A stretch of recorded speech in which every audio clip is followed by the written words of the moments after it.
दिनैहाय मोनफ्रोमबो हान्जाया गावनि हान्जाखौ गोख्रों खालामनायनि मोन्थाया दङ।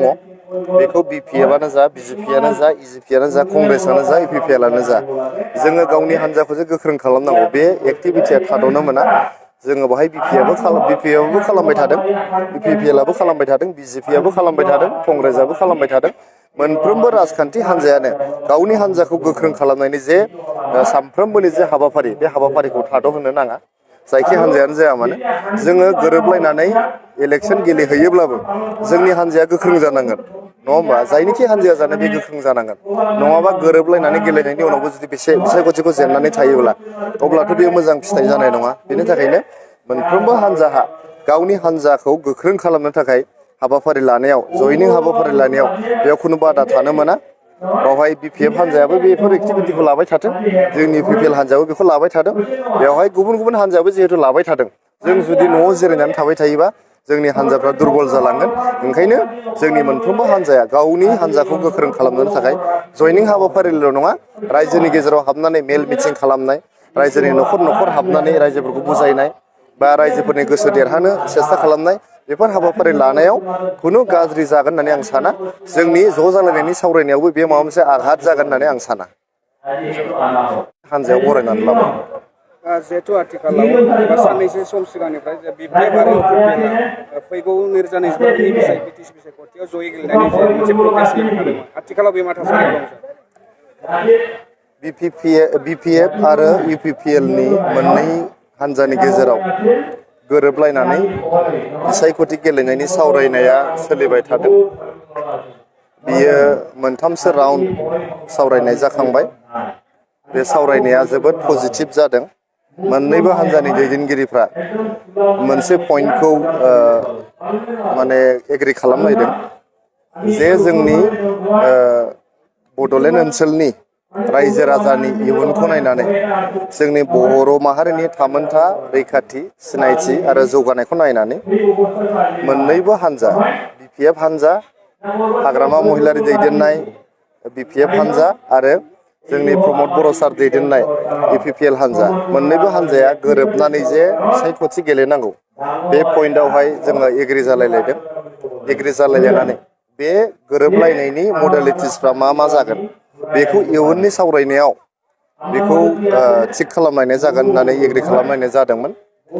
दा जोङो खावलायदों इउपिपिएल हान्जानिफ्राय बिपिएफनि दैदेनगिरिफ्रा जाहाथे जे मोननै हान्जाजों जों गोरोबलायनानै बिसायख'थि गेलेलांनांगौ, बे जिनिसखौ जाहाथे बिथांमोना सिरियासलि कनसिडार खालामो।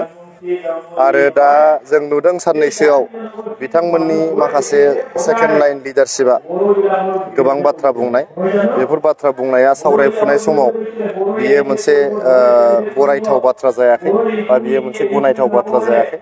आङो बिपिएफ हान्जानि लिडारशिपखौ खावलायनो लुबैदों, दैदेनगिरिखौ खावलायनो लुबैदों, बे सावरायनाया सोलिफुबाय थानाय समाव बिथाङा बेबायदि खौरां बिजोंनि गेजेरजों बिथांमोना जुदि बिदि बाथ्रा बुङोबा जोंनि हारिनि गाहाम इयुननि थाखाय, जोंनि बड'लेण्ड ओनसोलनि जौगानायनि थाखाय, जोंनि माहारिनि थामोनथा रैखाथि सिनायथिखौ जे जोङो गाबथालांनांगौ, बेनि जे मोनसे सार्थआव जोङो मोननैबो हान्जाया गोसो गोरोबलायनानै जोङो मिलायलायनानै बिसायख'थि गेलेनांगौनि जे गिदिरथार जोंहा मोनसे थांखि दङ, बे थांखिया माबोरै जाफुंगोन।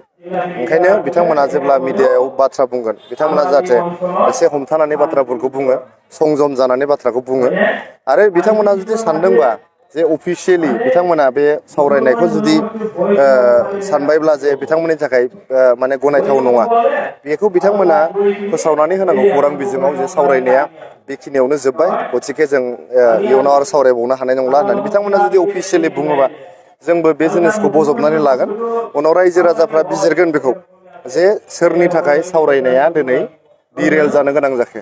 सावरायनाया मोननै हान्जानि गेजेराव जे गोसो गोरोबलायनायनि बाथ्रा दंमोन, बे मानो गोरोबलायनो हादिया बा सोरनि सार्थनि थाखाय बे सावरायनायखौ गेजेरावनो फोजोबनाय जाखो, बेफोर सोंलुआ दिनै रायजोनि गेजेराव सिखांगोन। आरो रायजोआ फैगौ समफ्राव बिनि उसित मोनसे माने बिसारखौ खालामगोन, माने थार मोनसे बिजिरनायखौ रायजो राजाया खालामगोन। मानो होनबा रायजो राजायानो जाहैबाय जोंनि मालिक, रायजो राजाफ्रासो जोंनि आसल बिगोमा गथिखे बिगोमायासो बिसार खालामगोन जे सोर हान्जानि गोरोन्थिनि थाखाय सोर दैदेनगिरिनि गोरोन्थिनि थाखाय दिनै एफा मोजां सावरायफुबाय थानाय मोनसे प्रसेसा मानो थाद'नो गोनां जाखो आङो बेखौल' खावलायनो लुबैदों BPF लिडारनि हान्जानि लिडारशिपफोरनि सायाव जाहाथे जोंनि जे मिनिंफुल मोनसे सावरायनाय बे सावरायनायखौ गेजेरावनो जाहाथे दोनथ'आ आरो जे जों गिदिरथार मोनसे थांखि लानानै ओंखारदों बे गिदिरथार थांखिखौ जाहाथे बिथांमोना नागारा दिनै नंगौ दिनै खोब रंजाखांनायनि बाथ्रा दिनै हाग्रामा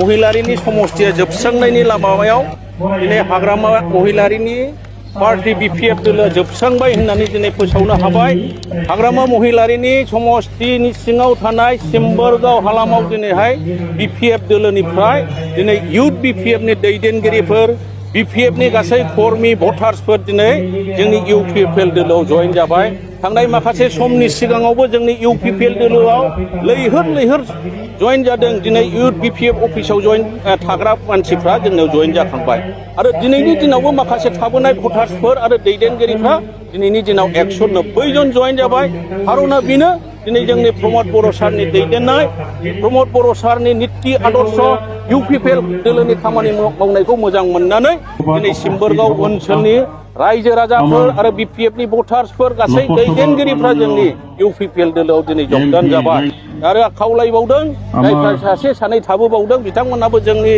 दोलोआव जइन जाफैगोन बेखायनो जोङो दिनै बुंनो हादों जोङो 2025 मायथाइयाव जे जानो गोनां BTC इलेक्सन बे इलेक्सनाव जोंनि UPPL दोलोआ हाग्रामा महिलारिखौ फेजेनगोना रोखा जाबाय दिनै रायजो राजानि सिगाङाव नोंथांमोननि मिडियानि सिगाङाव दिनै मोनसे गिदिर फाख्रि बिफांनि सिङाव गसंनानै बुंदों दिनै आङो बे UPPL दोलोआ हाग्रामा महिलारिखौ फैबाय थानाय 2025 मायथाइनि बे काउन्सिल इलेक्सनाव फेजेनगोन आरो बेनि अनगायैबो जोंनि देबोरगाव समस्तिनि सिङाव थानाय 337टा गामिफोराव जों गिदिंनानै दिनै नुबाय दिनै गासैबो गामिफोरनि रायजो राजाफ्रा UPPL दोलोआव दलै गले जइन जाफैनो थाखाय बिथांमोना हांखुर जागासिनो दङ दिनै उद्देश्य बेनो दिनै जोङो खौसे मुस्लिम भाई जोंनि मुस्लिम विभिन्न जाथि जनगोष्ठीनि गेजेराव जोङो खौसे इउनिटि फैनायनि थाखाय जोंनि गोबां मुस्लिम भाई बन्धुफ्राबो दिनैहाय जोंनि UPPL दोलोआव जइन जाफैदों फैबाय थानाय समाव जोंनि सिम्बोरगावजों लोगोसे गासै देबोरगाव समस्तियाव BPF आ जिर' जानो थांगासिनो दङ।